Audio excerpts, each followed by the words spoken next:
আমরা দেখতে পাচ্ছি এই সরকার শপথ নেওয়ার সঙ্গে সঙ্গে একটা নতুন রাজত্ব কায়েম করবার চেষ্টা চলছে। গরিব মানুষের বুকের ওপর দিয়ে বুলডোজার চালিয়ে তারা উন্নয়নের গল্প ভাঙতে চাইছে। কোথাও কোথাও তারা বলবার চেষ্টা করছে যে উন্নয়নের ফাঁদে যে বুলডোজার চালানো হচ্ছে সেই বুলডোজার নাকি উত্তরপ্রদেশ থেকে আসা যোগী আদিত্যনাথের মডেল, সেই মডেল নাকি এখানে চালু হবে। আমরা মনে করিয়ে দিতে চাই এই নতুন সরকারকে, গরিব মানুষের পেটে লাথি মেরে গরিব মানুষকে যদি মাথার উপরে ছাদ কেড়ে দিয়ে কখনো কোনো সভ্যতা, কখনো কোনো জাতি এগিয়ে যেতে পারেনি, তাই শুভেন্দু বাবু এবং আপনার সরকার যে গরিব মানুষের উপরে যে বুলডোজার সংস্কৃতি নামিয়ে আনছেন, তার মধ্য দিয়ে বাঙালি জাতি, বাংলার মানুষ, বাংলার সভ্যতা কখনো এগিয়ে যেতে পারে না। গত 15 বছর ধরে তৃণমূল কংগ্রেসের নেতৃত্বে যে সরকার ছিল সেই সরকারের পতন হয়ে শুভেন্দু অধিকারীর নেতৃত্বে বিজেপির একটি সরকার প্রতিষ্ঠিত হয়েছে। আমরা যারা আরএসপির রাজনীতির সঙ্গে যুক্ত, বামপন্থী রাজনীতির সঙ্গে যুক্ত, আমরা খুব স্পষ্ট ভাষায় কথা বলতে চাই যে গত 1 মাসের মধ্যে যে নির্বাচন হয়েছে, নতুন সরকার হয়েছে, এরই মধ্যে আমরা মুর্শিদাবাদ জেলার বিভিন্ন এসডিও অফিসের সামনে জনমানুষের, জনগণের কিছু দাবি নিয়ে এসডিও সাহেবের বা পশ্চিমবঙ্গ সরকারের দৃষ্টি আকর্ষণ করবার হয়তো প্রয়োজন ছিল না, যদি বর্তমানে যে রাজ্য সরকারটি শপথ নিয়েছে 1 মাস ধরে, সেই সরকার তাদের পূর্ব প্রতিশ্রুতি মতো যদি গত 1 মাস ধরে ঠিকঠাক পথে এগিয়ে যেত।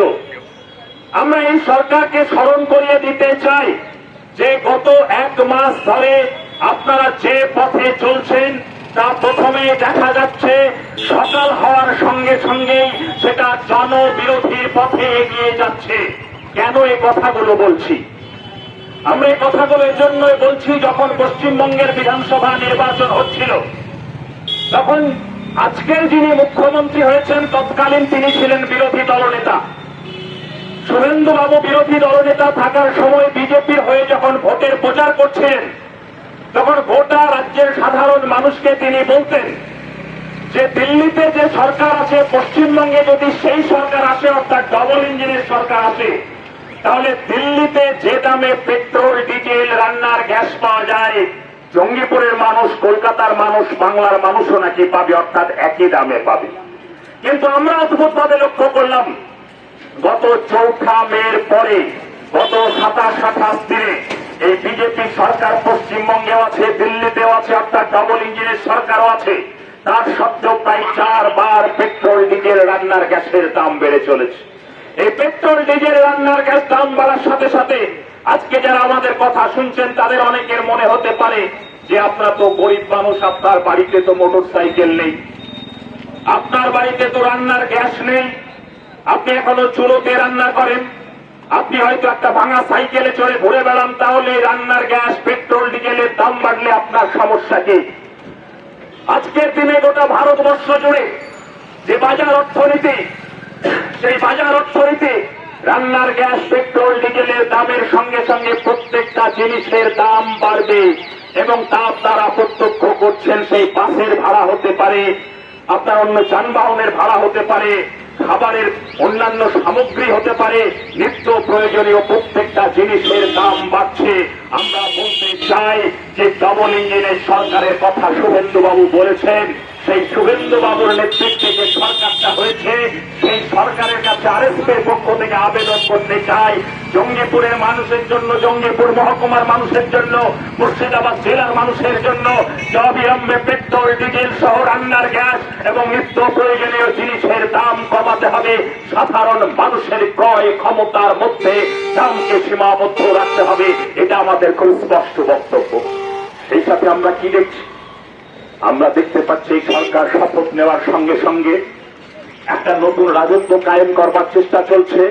গরিব মানুষের বুকের ওপর দিয়ে বুলডোজার চালিয়ে তারা উন্নয়নের গল্প ভাঙতে চাইছে। কোথাও কোথাও তারা বলবার চেষ্টা করছে যে উন্নয়নের ফাঁদে যে বুলডোজার চালানো হচ্ছে, সেই বুলডোজার নাকি উত্তরপ্রদেশ থেকে আসা যোগী আদিত্যনাথের মডেল, সেই মডেল নাকি এখানে চালু হবে। আমরা মনে করিয়ে দিতে চাই এই নতুন সরকারকে, গরিব মানুষের পেটে লাথি মেরে গরিব মানুষকে যদি মাথার উপরে ছাদ কেড়ে নিয়ে কখনো কোনো সভ্যতা, কখনো কোনো জাতি এগিয়ে যেতে পারেনি। তাই শুভেন্দু বাবু এবং আপনার সরকার যে গরিব মানুষের উপরে যে বুলডোজার সংস্কৃতি নামিয়ে আনছেন, তার মধ্য দিয়ে বাঙালি জাতি, বাংলার মানুষ, বাংলার সভ্যতা কখনো এগিয়ে যেতে পারে না। মাত্র একটা মাস হয়েছে, স্মরণ করিয়ে দিতে চাই, এটা বাংলা, বাংলার গরিব মানুষ, বাংলার শ্রমজীবী মানুষ, তাদের ঐক্যবদ্ধ আন্দোলন। আপনি যত বড় ডবল ইঞ্জিনের সরকার হন না কেন, গরিবের পেটে লাথি পড়লে, গরিবের উপরে বুলডোজার পড়লে, গরিব মানুষ ঐক্যবদ্ধ হয়ে সমস্ত শক্তির বিরুদ্ধে রুখে দাঁড়াবে, সমস্ত শক্তির বিরুদ্ধে রুখে দাঁড়াবে। আর সামনের সারিতে থাকবে লাল ঝান্ডা, সামনের সারিতে থাকবে আরএসপি। এটা আমাদের অঙ্গীকার, এটা আমাদের প্রত্যয়। আমরা সামনের সারিতে থাকবো, এটা আমরা গর্বের সহিত বলতে পারি। সামনের সারিতে থাকবো, তার কারণটা হচ্ছে পশ্চিমবঙ্গে 15 বছরের বেশি সময় বামপন্থীরা ক্ষমতায় নেই, আরএসপি ক্ষমতায় নেই। মাত্র 3 সপ্তাহ 4 সপ্তাহ আগে যারা ক্ষমতায় ছিল, যাদেরকে পশ্চিমবঙ্গের মানুষ 80টা এমএলএ দিয়েছিল, যাদের এখনো প্রায় রাজ্যসভা লোকসভা মিলিয়ে প্রায় 30-35-এর কাছাকাছি এমপি আছে, জঙ্গিপুর পৌরসভা যারা চালাচ্ছে, মুর্শিদাবাদ জেলা পরিষদ যারা চালাচ্ছে, তৃণমূল কংগ্রেস কিন্তু রাস্তায় নেই, তারা ঘরে ঢুকে বসে আছে।